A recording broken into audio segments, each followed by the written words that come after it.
El presidente Peña Nieto y Donald Trump seguramente coinciden en una cosa, y es que a sus gobiernos les interesaría tener relativamente rápido el Tratado de Libre Comercio, la conclusión de las negociaciones, al primero porque le serviría de cara a la competencia electoral, a las elecciones presidenciales del próximo 1 de julio, dado que podría, digamos que, fortalecer al partido en el gobierno. Y en el caso del segundo, le urge que el TLC esté antes de mayo, porque si no, corre el riesgo el presidente de Estados Unidos de que no sea este Congreso, sino el próximo el que se meta a ratificarlo, y ahí no trae ni todas consigo, ni tiene asegurado el repetir la mayoría. Sin embargo, más allá de estas coincidencias y de lo que los dos puedan perseguir, la pregunta que sigue en el aire es si cómo van a superar en mes y pico este frenazo que acaban de dar por el tema de la hostilidad fronteriza con el envío de la Guardia Nacional y el plantón de cara que le dio el presidente Peña Nieto al presidente de Estados Unidos. Vamos a tratar de entender si es posible mantener expectativas de que haya anuncios importantes sobre el TLC en las próximas semanas o no, y cuáles podrían ser estas. Soy José Buendía, muchas gracias por estar con nosotros en este programa en el que todas las ideas se pueden cuestionar siempre que se debatan. Acompáñame, vamos a ver algunos datos de contexto para iniciar aquí en nuestro foro con nuestro debate de hoy. La renegociación del Tratado de Libre Comercio con América del Norte permanece en la incertidumbre a pesar de las señales positivas de los últimos días. La intensificación del ritmo de la discusión se produce mientras el presidente Enrique Peña Nieto pide a su gabinete evaluar la cooperación con Estados Unidos tras el endurecimiento de su política migratoria. El Senado exhortó la semana pasada al presidente a suspender la cooperación con su socio comercial hasta que se resolviera la hostilidad en la frontera, a la que Trump ordenó el traslado de entre 2.000 y 4.000 efectivos de Guardia Nacional. Las negociaciones sobre el TLC se han mantenido en marcha a pesar de las fricciones diplomáticas. Entre los senadores se advierte que la política es un lenguaje y las medidas para sellar la frontera constituyen una amenaza, a la cual no debe cederse en la negociación. Peña Nieto enfrentó en un reciente mensaje a Trump y le advirtió que no se negociará con miedo, en una alusión a los contactos del TLC. Las reuniones de la última semana entre los representantes de México, Canadá y Estados Unidos hablan de que la renegociación podría entrar a una fase clave y que se intensificarán los trabajos para tener un documento preliminar antes del 13 de abril. Las citas se han acompañado de declaraciones de altos funcionarios estadounidenses que adelantan buenas noticias. Aunque aún no ha habido un anuncio concreto e incluso se han rebajado las expectativas de una rápida conclusión, Trump ahora parece más urgido que antes para concluir la renegociación con sus principales socios comerciales ante los flancos abiertos por la guerra comercial con China y las tensiones con Europa por su déficit comercial. En cuanto al Tratado de Libre Comercio con América del Norte, Estados Unidos ha mostrado mayor flexibilidad en temas espinosos como las reglas de origen, pero al mismo tiempo aumenta la agresividad hacia México en su política migratoria una vez que tácticamente se canceló la construcción del muro por falta de fondos. Desde marzo, reportes en medios han asegurado que Estados Unidos presiona llegar a un acuerdo en principio antes de la Cumbre de las Américas de Perú del 13 y 14 de abril, de las cuales, por cierto, canceló hoy su participación. En caso de que la negociación se extienda, será cada vez más difícil que la concluya el actual presidente Enrique Peña Nieto, dadas las elecciones presidenciales en julio. Los partidos y candidatos no han estado cerca de la renegociación e incluso algunos senadores han advertido de falta de transparencia en los contactos. Luis Videgaray, secretario de Relaciones Exteriores, dijo que la negociación debe ocurrir en un grado serio, constructivo y de respeto como lo hace México, y aunque aún no hay un plazo para que se resuelva, lleva un muy buen avance y que el desencuentro entre México y Estados Unidos no ha afectado la negociación. La ministra de Asuntos Exteriores de Canadá, Chrystia Freeland, declaró que han entrado en una nueva y más intensa etapa de involucramiento. El involucramiento intensivo va a continuar en los días que vienen. La Casa Blanca señaló en un comunicado reciente que el presidente Trump enfatizó la importancia de concluir rápidamente las actuales negociaciones del TLC para asegurar la vitalidad de las industrias manufactureras de Norteamérica, para proteger la seguridad nacional y económica de Estados Unidos. Estamos con Opiniones Encontradas. Muchas gracias por estar con nosotros. Vamos a abordar el tema del Tratado de Libre Comercio. A usted le importa porque es uno de los dos factores señalados junto con el proceso electoral como de los temas que más incertidumbre pueden generar durante este año, aunque hoy algunas consultoras y opiniones de expertos señalan que está teniendo más impacto el TLC, la falta o la incertidumbre en relación con la conclusión de las negociaciones en los mercados que en el propio proceso electoral. De cualquier manera, es un tema que ahí está jugando. No sabemos exactamente cómo ni en qué medida, pero que está presente como factor dentro del proceso electoral, dentro de la elección presidencial. Muchas gracias, Antonio Carranza, por estar con nosotros. Un placer tenerte aquí, integrante de Comexi, consultor en materia de relaciones internacionales. Además, déjeme decirle, le tocó estar en Washington en la primera negociación del Tratado de Libre Comercio. Encantado de estar contigo, Pepe. Un placer tenerte, como siempre, José Luis de la Cruz. Un placer tenerte, José Luis de la Cruz. Ustedes lo conocen muy bien, es el presidente del Instituto para el Desarrollo Industrial y el Crecimiento Económico, el IDIC. Gracias por la invitación, un placer. Y además, con Camín y más cosas ya no voy a decir. Gracias, estás, muy bien. Un placer, de verdad tenerte. Quiero empezar con esto, no sé si ustedes coincidan, si hay algo, valga la redundancia, en la que coinciden Peña y Trump hoy. En el fondo, seguramente, de sus corazones es en la urgencia de sacar el TLC. A Peña le interesa, de cara al proceso electoral, como, digamos, uno de los máximos regalos que pudiera recibir su candidato, el candidato de su partido, del PRI, José Antonio Meade, y en el caso de Trump seguramente también necesita tener un triunfo y asegurar para que se lo apruebe el Congreso, Antonio, porque si no se lo aprueba y se mete en una guerra con China y luego con Europa, no sé cómo le va a ir en las intermedias y luego en la reelección. Sí, tienes toda la razón. De hecho, han sido buenas noticias los que hemos visto. En primer lugar, que haya una coincidencia es algo histórico, ¿no? Pero en otro sentido también, después de estar siempre del lado golpeado de la relación, que el presidente Trump en algún momento diga: vamos avanzando, estamos encontrando puntos en común, queremos hacer algo pronto. Es, creo, una buena señal. Y es una señal que creo que tiene mucho que ver con factores internos. No es que piense Trump diferente de México, no nos quiere más. Seguramente continuará en el futuro teniendo actitudes que nosotros consideremos agresivas, pero tiene una realidad, y la realidad es que el TLC es querido en Estados Unidos. El TLC es algo que agricultores le piden a Trump que mantenga, que industriales le piden a Trump que mantenga, y que los republicanos le piden a Trump que mantenga, porque es una bandera que, si no la tienen en las elecciones de noviembre, pues todos los que están de este lado y votaron por Trump van a encontrar los brazos abiertos de los demócratas en unos meses más, y eso no quieren que ocurra. Bueno, ahí tienes a Ildefonso Guajardo diciendo 80% de posibilidades de tenerlo, y volvió como a sonreír después de que se había visto los últimos tiempos más bien como un poco serio. Pero hay una cosa que sí preocupa. Pueden ser buenas noticias, puede ser querido el TLC, pero a ver, se están comprometiendo ahora, después de un año de negociaciones, a unos tiempos, José Luis. A ver, 13 de abril, antes del 13 de abril, un documento base con acuerdos preliminares. ¿Tú crees que sí? ¿Y qué clase de resultados esperas? Bueno, yo creo que aquí hay varios elementos que hacen complejo el pensar que en 3 días más puede haber un documento realmente que acabe delineando el rumbo del resto de la negociación. ¿Por qué? Lo mencionaste hace un momento. El punto de partida de por qué se abre esta renegociación me parece que fue el erróneo por parte de Estados Unidos. Pone a México como el villano de esta relación económico-comercial, cuando en realidad el problema, y hoy lo estamos viendo, es la dependencia que América del Norte generó de insumos intermedios del Pacífico Asiático, particularmente de China. El enorme déficit que Estados Unidos tiene, junto con el déficit que tiene México y el propio de Canadá, acaban generando ahí una diferencia de más de 450,000 millones de dólares, en donde gran parte de estos son insumos intermedios. ¿Qué pasó? Oye, tenía razón, Manon.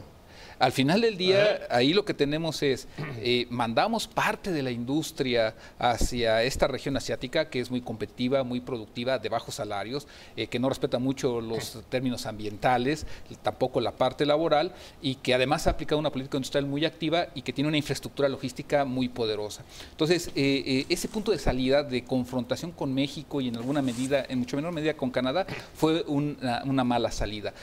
Arreglar eso, realinear eso, fue complicado. Además, aquí, y muy bien lo mencionaba Antonio, o sea, hay una parte muy importante de las empresas transnacionales de Estados Unidos que están de acuerdo con el Tratado de Libre Comercio como estaba operando, es decir, han encontrado ventajas en México, han encontrado ventajas en Canadá y evidentemente no quieren que eso se modifique, particularmente, por ejemplo, el sector automotriz. En la séptima ronda lo que vimos es separan la negociación de una de las mesas más importantes de reglas de origen, porque al mismo tiempo en Washington se estaba negociando entre empresas de Estados Unidos y su gobierno. Entonces, en ese sentido, me parece que un inicio muy complicado, que no tocaba todos los temas de fondo, en donde se pone como villano a México, que no lo es realmente, en realidad México es un socio comercial de Estados Unidos, pues hoy es complicado que eso en 2 días llegue a un fin adecuado. A ver, pero dices, se pone como villano, pero lo que yo estoy viviendo hoy es, digamos, el momento quizá, a ver si usted me permite decirlo, de mayor tensión en la relación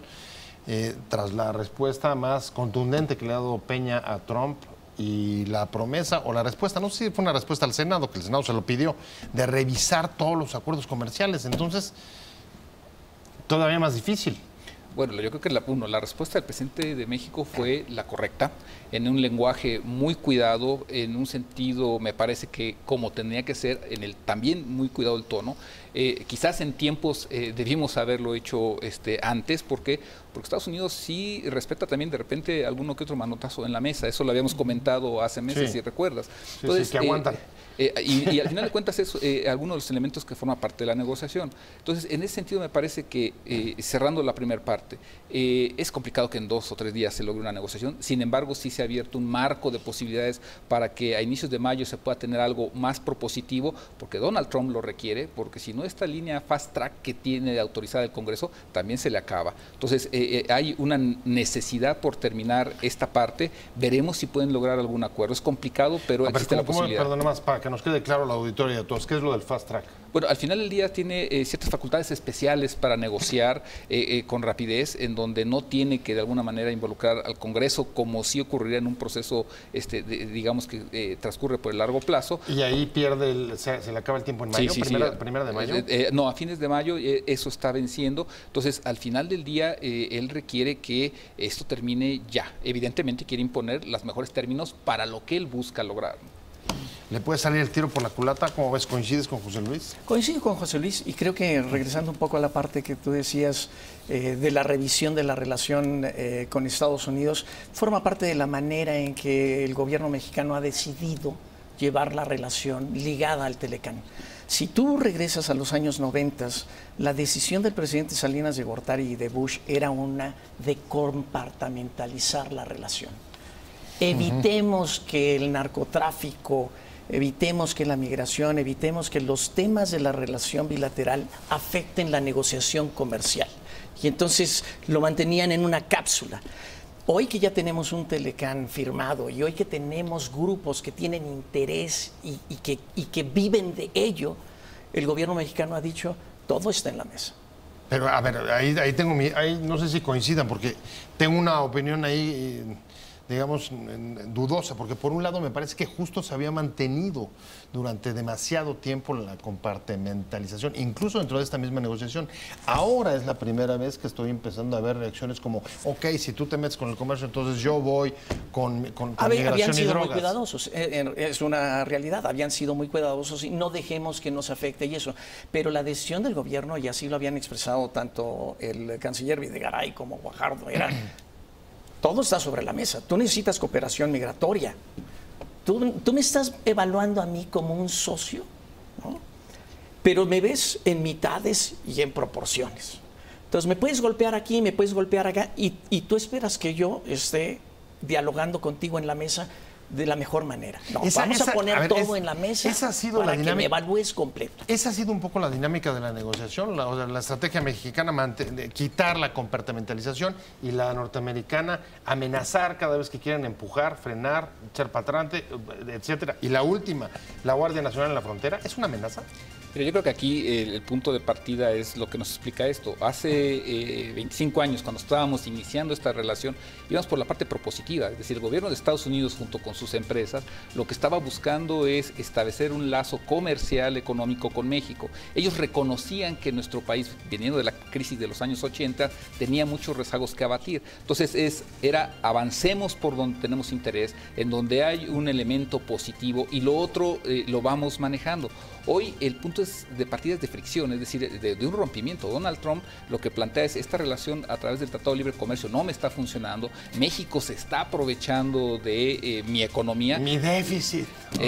Un déficit de 65 mil millones de dólares cuando con China lo tiene por más de 300 mil millones, evidentemente no es el problema. Y entonces en ese sentido Donald Trump, como realmente no puede poner como pretexto la relación Telecom, porque en realidad sus empresas y su economía se ha beneficiado, hay 6 estados de Estados Unidos que tienen una fuerte relación a través del Telecom con México. Entonces, en ese sentido pone, ¿qué parte? La migratoria, porque políticamente sabe que le fue rentable en la elección, pone las cuestiones de narcotráfico y otros elementos. O sea, amenaza. Y nosotros respondemos, bueno, porque vamos a quitar la descomportamiento. Hay coincidencia de que las naciones del TLC han entrado en lo que llaman el momento de intensificación, con la mirada puesta en concluirlo, en poder llegar a un acuerdo. Después de un año, usted recordará, hace más de un año comenzamos a discutir sobre esto. Tener una conclusión en mayo. Estamos hablando con José Luis de la Cruz, presidente del IDIC, y estamos hablando con Antonio Carranza, de Comexi, además consultor en materia internacional. Me quedé contigo y la verdad es que a ti que te tocó, como recordabas en el primer segmento, la firma del primer TLC. ¿Cómo te imaginas las próximas semanas? Lo que sabemos es que se comprometieron a tener un documento el 13. José Luis descarta un poco que realmente puedan cumplir con esa fecha. Y luego el siguiente deadline sería mayo, porque después de eso ponen en riesgo la aprobación en el Congreso. ¿Qué esperas tú que suceda? Yo creo que muchos de los documentos ya están hechos. O sea, si no hemos avanzado en las rondas anteriores es porque no ha habido una disposición, pero que los textos están ahí, las posturas muy cercanas están. Yo esperaría una situación muy similar a la que se vivió en el primer acuerdo. Prácticamente durante semanas estuvieron los negociadores encerrados en el Hotel Watergate. Y ahí empezaron a salir las cosas. Qué referente, ¿verdad? Qué referente. Pero yo creo que sí se puede lograr. El gran problema aquí es la actitud errática del presidente Trump. Porque finalmente cuando tú te pones a ver a qué responde, cuando tú te pones a ver que el equipo cercano del presidente Trump está mermado, hay un consejero de asuntos económicos que no ha llegado, al que no se le consulta.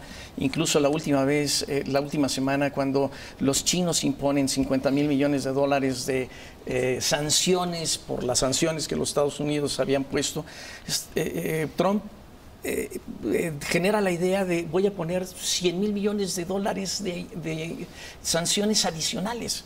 Y eso no lo consultó con nadie. Toda su gente alrededor estaba diciendo, bueno, ¿y de dónde salió esto? Entonces, esa forma que tiene el presidente Trump de arrebatadamente sacar ideas, pasar de un estado de ánimo al otro, pues obviamente es algo que en esta negociación lo vamos a seguir viviendo. A pesar de que dijo un día, vamos avanzando rápidamente, 3 días después dijo, pero capaz que nos salimos. O sea, y creo que vamos a tener que vivir con esa incertidumbre de aquí a que se concluya el proceso, pero las corrientes internas llevan a que el proceso se concluya. ¿Cómo ves? ¿Es posible superar este frenón? Porque el frenón de la última semana existió o no. ¿O es posible, como quieren decir los negociadores, que la parte técnica camina por un lado y que la parte política camina por otro? ¿Eso es viable? Mira, yo creo que lo que sí muestra es, no nada más la complejidad de la negociación, sino el conflicto de intereses, la lucha de intereses. Es decir, a diferencia de la negociación de los años 80 y principios de los 90, hoy lo que vemos es, hay un interés del gobierno de Estados Unidos y no es el mismo de sus empresas transnacionales. Y eso se está reflejando en esto. ¿Por qué? Al final del día, en las últimas horas, lo que hemos visto es el propio sector automotriz dice, no, a ver, ver, pero esto de reglas de origen todavía no estamos totalmente de acuerdo con eso. Ahí no hay un arreglo. Evidentemente que si eso no transita para Donald Trump, difícilmente se podría continuar avanzando. Entonces, en ese sentido, me parece que hay 3 o 4 temas muy áridos en donde son la clave de resolver este problema, y me parece que ahí va a estar justamente la solución de si esto es en el corto plazo o se puede alargar. Yo creo que al final del día se va a llegar a un acuerdo, pero el punto va a estar en temas como estos. Pero lo que dices me llamó también mucho la atención. Toño, yo lo que vi fue la industria automotriz después de que dicen los de la negociación, como relataba José Luis, ya llegamos a un acuerdo sobre las reglas de origen, que es uno de los puntos de mayor controversia. Resulta que salen y dicen, oigan, está muy difícil de operar eso. Eso no lo veo nada fácil. Porque está ligado a salarios, porque está ligado a cosas que obviamente no queremos meter en una fórmula. Bueno, no, y también al grado de componentes, digamos, regionales. Eso... Por componentes dentro del auto, o sea, pero eso puede ser muy complicado. Pero lo que te está reflejando es que ellos no están, digamos, no hay una articulación directa con la negociación. Es decir, hay conflictos de intereses, como lo decía José Luis, claro. Difieres. No, yo estoy de acuerdo. Yo creo que sí se puede avanzar, se puede llegar a un arreglo. Creo, por otro lado, cuando tú dices, estamos en una situación de confrontación, no lo habíamos vivido antes. Claro, antes no se había mandado la Guardia Nacional a apoyar las labores de la patrulla fronteriza. Bueno, sí, ¿no? Con Trump. Con Trump. Porque lo hizo Obama y lo hizo Bush. La decisión inmediata. Pero yo te podría decir que yo hubiera esperado una reacción del gobierno mexicano tan determinante y decisiva como la que vimos recientemente en otros momentos de la relación con Trump. Y creo que no es una cuestión de la relación bilateral. Tenemos un momento político en México. O sea, electoral, claro, es decir. En donde si no sales tú y pones los puntos sobre las IES, hay cuates que te van a pasar por la derecha y te van a rebasar y van a tener un argumento mucho más atractivo para el electorado que el propio gobierno tiene. O sea, en términos concretos, tú explicas el pronunciamiento de Peña, porque si no, Andrés Manuel se le iba a la frontera y le tomaba la delantera. Los dos estamos en un proceso electoral igual y vamos a ver este tipo de cosas. Pero que tú me digas, oye, ¿podríamos haber justificado tener este tipo de actitud en otro momento de la administración Trump? Sí. ¿Lo tuvimos? No. ¿Por qué? Pues porque es un momento totalmente diferente. Ahora, más allá del, digamos, el interés político electoral de los mandatarios, no se ve que todos los flecos de la negociación estén cerradas. Uno lo ponía sobre la mesa José Luis, y el otro, y lo traigo también a colación porque ya un precandidato a la presidencia, un candidato a presidente, Andrés López Obrador, se mete, y es el tema de los salarios. ¿Estamos en capacidad de llegar a un acuerdo ahí? ¿Homologación de salarios México y Estados Unidos? ¿O nivelación, como él está defendiendo? ¿Cómo lo ve la industria eso? Mira, yo creo que aquí hay que ser muy claros y los números nos permiten plantear esto. El costo laboral, el costo de compensación en manufacturas hoy de México es aproximadamente el 15% del de Estados Unidos.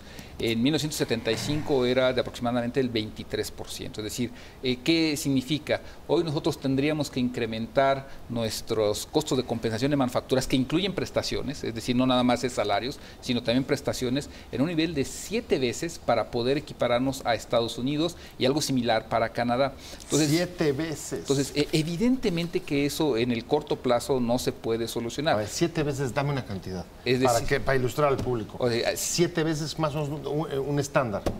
Haz de cuenta, si hoy alguien en Estados Unidos gana $10 por hora, en México ganas 15 centavos.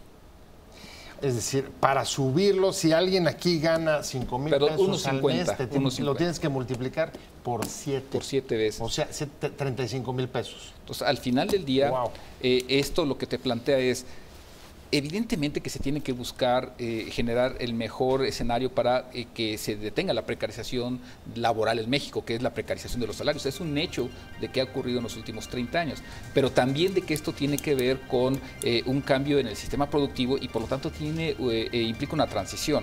Evidentemente, además, lo que uno tiene que tomar muy en cuenta es las empresas transnacionales que están en México, es porque una de las ventajas, no la única, pero una de las ventajas es justamente los bajos salarios laborales. Entonces, al final del día sí se requiere algo que se dejó de lado en la negociación original. En la negociación original teníamos la parte comercial y también existía este acuerdo laboral para América del Norte, al cual no se le generaron instituciones en la región. A ver, ni la parte laboral ni la parte de medio ambiente. Regreso contigo. Estamos hablando del TLC, las perspectivas de que se cumplan los sueños tanto de Trump como de Peña Nieto para que logren tener un TLC antes del proceso electoral y cuando todavía sea factible que en el caso de Estados Unidos puedan meterlo de fast track y sacarlo, si no, se les va a ir hasta el próximo Congreso. Estamos hablando con José Luis de la Cruz, con Toño Carranza. Me quedé contigo y el tema era, en efecto, lo que tú viviste en 94, la noción aquella es mucho más simple, déjame ponerlo en esos términos, que lo que hoy tienes para poner de acuerdo en términos, por ejemplo, de cuestiones medioambientales y sobre todo salariales. El mensaje que les manda López Obrador, ¿cómo lo viste? Estamos dispuestos a subir los salarios, a homologar, bla, bla, bla. No, bueno, es un mensaje que cualquier mexicano aplaudiría. O sea, si es una cuestión de... Bueno, no solo mexicano, en eso nos parecemos salarios, bastante. Dices, oye, extraordinario.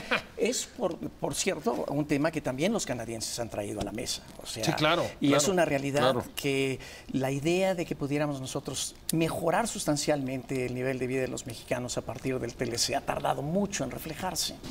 Y creo que regresando un poco a las visiones entre el primer Tratado de Libre Comercio y el actual, lo que a mí me deja más desilusionado, a pesar de que el tratado tendrá grandes beneficios y es una piedra importante del futuro económico de México, es la parte de la visión. O sea, cuando tú estás hablando de 1990 y dices, voy a lanzar un Tratado de Libre Comercio, era un cisma en nuestro pensamiento. O sea, para nosotros los mexicanos que veníamos de nuestra historia, sí. eso era totalmente cambiar el eje terrestre, ¿no? Y había ahí algo aspiracional. O sea, nosotros estábamos pensando que algo se iba a transformar y que ese sueño nos gustaba. Me identifico con eso, me gusta. Y jaló el país hacia allá. Hoy no existe una visión de Norteamérica. Estamos tratando de reparar algo, de mantener algo, pero cuando tú me dices a mí, oye, ¿cuál es la Norteamérica dentro de 20 años que nos va a dar este tratado? Pues no sé qué tipo de Norteamérica es. ¿Es una de informática? ¿Es una de tecnología? Está integrado ahí, pero ha faltado esa claridad para articular esa visión que a todos nosotros nos haga decir, wow. Hoy el tratado, y déjame seguir con la idea de Toño, hoy el tratado en efecto se valora por ser un marco jurídico que da certidumbre a la inversión, se valora también como marco para incrementar exportaciones, pero la pregunta es, y sigue siendo, retomo lo que decía, un norte o un faro hacia el futuro. Pero la respuesta desde mi punto de vista es no. Okay. Y a nivel global me parece que la explicación la encontramos en el Pacífico Asiático. Hoy los procesos de integración más exitosos que se están ofertando son a través de lo que es el One Belt, One Road de China, en esta plataforma continental que está queriendo construir, en donde el comercio es una parte, pero en donde hay infraestructura, hay inversión, parte financiera, capital humano, y en donde la ambición es integrar desde Asia hasta Europa. Es otra lógica distinta.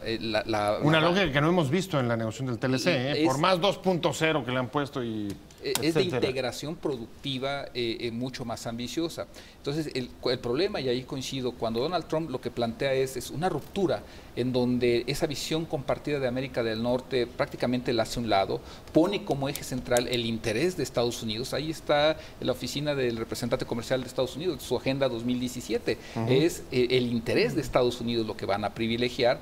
Sobre eso intenta subordinar las acciones de Canadá y de México. Y entonces, desde este lado no hemos logrado, porque además con la personalidad del presidente Trump es muy complicado, plantear una reconstrucción de esta América del Norte con una visión productiva que genere competitividad en la región, productividad, para poder enfrentar el desafío asiático. Además, no es lo único que se destruyó. O sea, lo que están diciendo es que lo que estamos asistiendo es, digamos, en todo caso, la firma de un instrumento, pero no de un proyecto de futuro. Yo creo que estamos defendiendo algo que tenemos y que no queremos perder, pero no hemos dado ese paso. Ese paso de visión, ese paso que articule algo.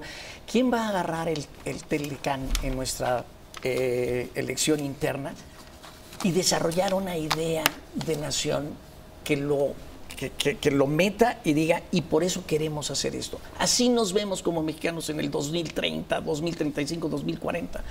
Y creo que está también dejado de lado. ¿Fue la última visión que tuvimos, el último proyecto?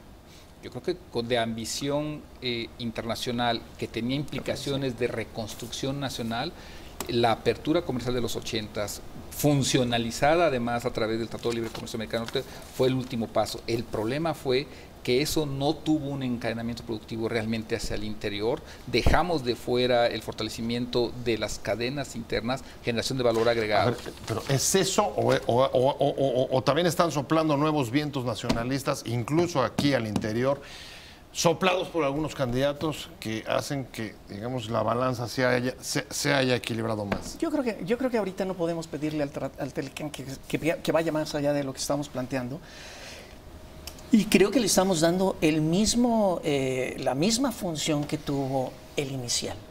El inicial era, señores, la lógica de Estados Unidos es, vamos a lock in y asegurar las reformas salinistas. La forma en que podemos mantener este modelo hacia adelante es con un tratado de libre comercio que articule muchas de estas reformas. Hoy lo que estamos diciendo es lo mismo. Es cómo le hacemos para que el 2 de julio no nos amanezcamos ¿Y eso es posible? con un nuevo proyecto. ¿Eso es posible? ¿El TLC puede llevar candados para evitar cambios bruscos en caso de alternancia? Bueno, eso sería pedirle mucho a un acuerdo internacional cuando es cosas de política interna. O sea, son puros sueños internos, sueños guajiros. Pero yo creo que es difícil deshacerte de él. Es más difícil deshacerte de él una vez negociado. Sí, pero por ejemplo, ¿puedes dejar amarrado a López Obrador en algunas políticas o en algunas reformas a través de ese marco? Yo creo que es difícil que se deshaga del Telecán. Órale, está bueno. Me quedé ahí picado. Ya se me fue el tiempo. Perdón. Muchas gracias, Antonio Carranza, integrante de Comexi, consultor internacional. Muchas gracias, José Luis de la Cruz, presidente del IDIC. Gracias a los dos por haber estado con nosotros. Muy amena charla. Nos vemos pronto. Vamos a seguir dándole a este tema. Pero sobre todo, muchas gracias a usted por haber estado con nosotros en Opiniones Encontradas. Nos vemos.